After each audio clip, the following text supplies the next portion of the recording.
এলমে তাসব্বুর কিন্তু পরিবেশ একটা কিতাব একটা জিনিস লেখে, মানুষ তো লেখাপড়া জানে, গন্ড মূর্খ জানবে কোত্থেকে।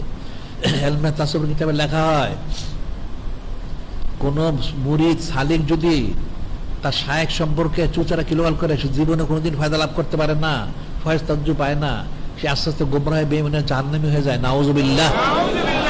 কিন্তু মানে লিখে রাখবে, তাসব্বুর কিতাবে লেখা আছে, কোন ব্যক্তি যদি কোনো কামেল শায়েখ থেকে সরে যায়, দোষারোপ করে, সে মুরতাদ হয়ে মারা যায়। নাউজুবিল্লাহ। যদি এটা এরকমই হয়, একটু ফিকির করবে কথাগুলি, তুমি তো বুঝো না। একজন কামেল শায়েখ, ওনাকে যদি দোষারোপ করে একটা সালিক, সে মরদুদ হয়ে যায়, তাহলে হযরত সাহাবাই কিরাম রাদিয়াল্লাহু আনহুকে দোষারোপ করলে কি হবে? ঈমানদার হবে? নাউজুবিল্লাহ। ওটা আরো বড় মুরতাদ হবে। নাউজুবিল্লাহ।